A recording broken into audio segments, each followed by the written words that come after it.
con nuestra independencia. Hace poco nos hemos enterado, hace 3 años, que también nos enfrentamos a un caso de corrupción como el caso Negreira, que no hay precedente en la historia del fútbol mundial, que es el mayor escándalo de la historia. Un caso que no se ha resuelto y que todavía colea. Es incomprensible que todavía estemos viendo árbitros de aquella época en una competición con la Liga.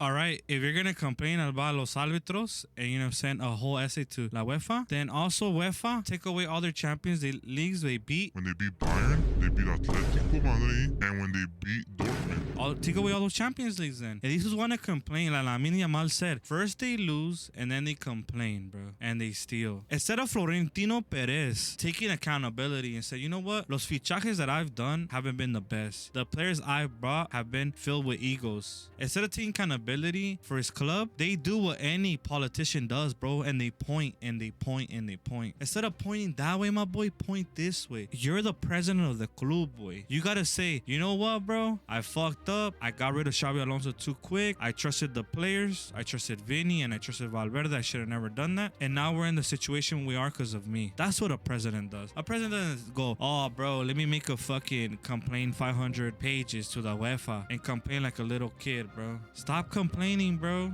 Real Madrid fans have cement in their brain. They keep complaining about Negreira. Go to those games, bro. It was tiki-taka. Barça, the best Barcelona in history, bro. Let's not even count all the Champions Leagues we have lost every year because of referees. Yeah, we complain. Yeah, we get pissed, but we get over it, bro. We don't bring it up until you guys start saying 15 champions, 15 champions. Bro, we should have had at least 10 Champions Leagues already. But since the refs are on your side, what can we do? I just saw a post earlier. I wish I would have saved it. An ex-referee said every time they got to the Madrid, they got the best hotels, the best food, the best shifts, and complimentary gifts from Real Madrid. It's like a girl, bro. You're getting at a girl. You don't think if one guy's getting at the girl and then another guy's getting at the girl and one guy is giving her gifts, the best meals, the best time, you don't think she's gonna choose him? When Barça, because they don't want to be corrupt and they don't want to bribe the ref, they're not gonna be in their favor. You don't think they're gonna be like, ah, fuck, if I don't call this for them, I'm gonna get no more gifts. Obviously, bro, use your fucking cement head, bro. But all I hear is complaining. All I hear is complaining from the middleman. All I hear is complaining from the little man. Hey, Drake, that's why you chose Iceman, bro. All I hear is complaining here, not taking accountability, bro. And that's Real Madrid.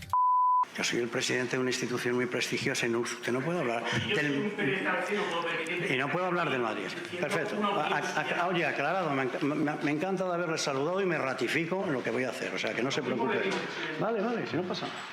See what I mean? The journalist is asking him a question he doesn't even want to answer. He's copying out. That's what I've been saying, bro. This Florentino Pérez reminds me of the Sith Lord from Star Wars, not to be nerd out right now. When the Sith Lord is telling Anakin to join the dark side, that's what he's telling all these Madrid players, bro. Some of these Madrid players are not dumb, bro. And they're like, you know, Florentino Pérez is a dictator, bro. The whole world, honestly, is now realizing I don't think my pop is the dictator. It's Florentino Pérez. Whatever Florentino Pérez says, obviously he's the president, but the president has to do the best for the club and not the best for him. Sometimes the president has to make decisions that are better for the club. For example, Laporta when the whole world wanted Messi, Laporta also wanted Messi, but then he realized he couldn't bring Messi because La Liga didn't sanction it. Because even though Lionel Messi would take half of his earnings, it will still not be enough because the club was in the mud. So what did Laporta do? He knew, he's like, if I go this route, the fans are gonna hate me. But if I go this route, the fans are gonna love me because I brought back our idol Lionel Messi, the GOAT, but we're gonna be in financial trouble. And it hurts me to say this, but when Lionel Messi left, we stopped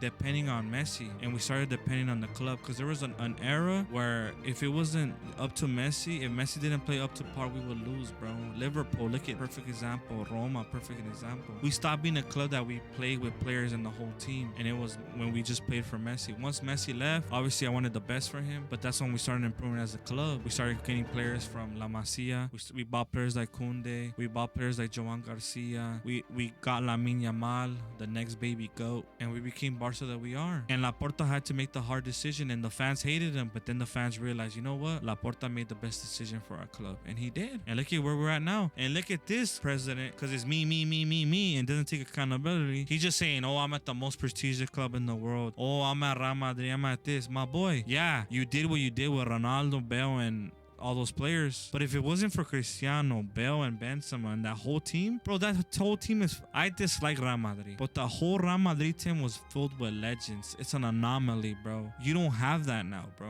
You got carried by legends, the same way Zidane carried those legends. I couldn't manage that Madrid, bro. We would have still won, bro. At the end of the day, it's tactics, but then it comes to a certain point when your players are so badass, all you need to be is you be there, and then they know what to do. They're professionals, bro. And now Florentino Pérez, instead of taking accountability, he's blaming everyone. Oh, that is the reporters, that is the referees, that is the airplane, it's the fucking La Liga. Bro, Javier Tebas is your best friend, bro. He's a Real Madrid fan, bro. And you guys still can't win the league. Stop bitching, bro, and get better, bro. Sell the players you gotta sell. Get rid of the egos you gotta get rid of. And that's it, bro. And if you don't want to do that, Florentino Pérez, Real Madrid fans, you gotta make a decision, bro. And tell this fool late, fool. Because honestly, Florentino Pérez, just the way he brought you guys titles, I think he's the cancer of the club. Just the way Bartomeu was for us, a Real Madrid inside double agent, Florentino Pérez is throwing you guys through the mud. And like people say, fool, football is fast. Football comes fast. You think we're gonna be talking about, oh, we won a Champions in 2015, bro? That was 10 years ago, bro. We can't talk about that no more. We gotta talk about titles that happened the last 2-3 years, bro,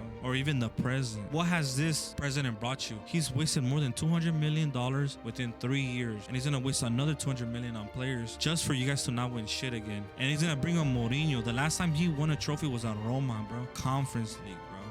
That's what you guys want at your club, bro. When you guys got rid of the best young prospect like Xabi Alonso. And I heard a rumor today he might sign for Chelsea. And I hope Xabi Alonso gets his redemption arc and he proves to the world that he's a great gaffer. Because teams like you dissed him and didn't take advantage of him. Why do you think Mbappe got pissed? Mbappe was playing his best football when Xabi Alonso was there. And now that he's gone, you guys haven't won shit.